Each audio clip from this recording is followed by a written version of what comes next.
that I'll compliment myself about though is that like I could go to the bathroom and wash my hands and say I deserve a cigarette. Like that's how bad it is.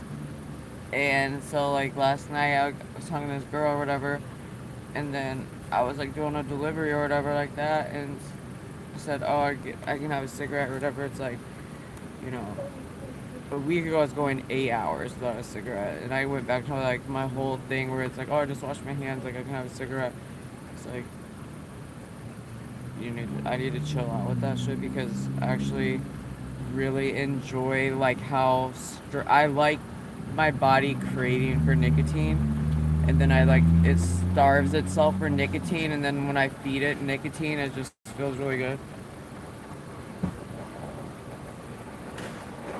So if I'm even one cigarette an hour, like my body isn't craving the nicotine as much as I want it to be.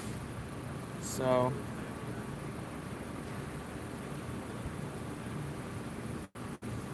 I'm just trying to really like starve myself with nicotine, then feed it, Yeah.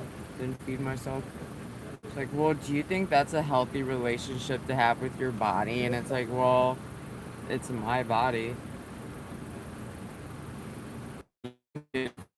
Um,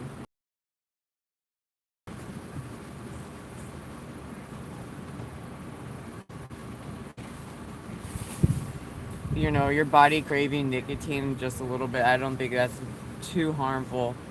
It's not that big of a deal. And then you realize, like, damn, this shit feels so good when you like smoke your cigarette. Like, this shit feels so good, right? And it's like, that's kind of how much you were like craving nicotine. Your body was craving nicotine. If that makes any sense. It's kind of like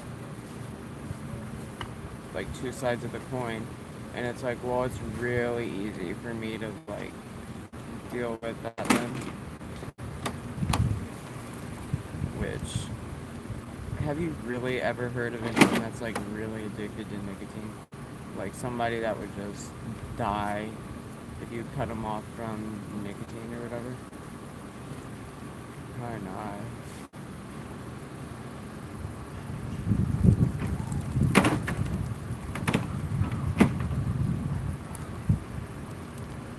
But I would probably like risk blowing up a plane for nicotine.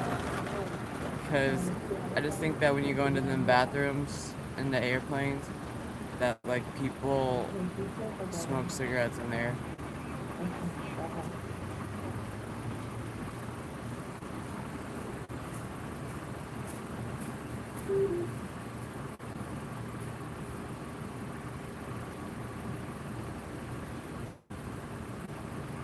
Anyways,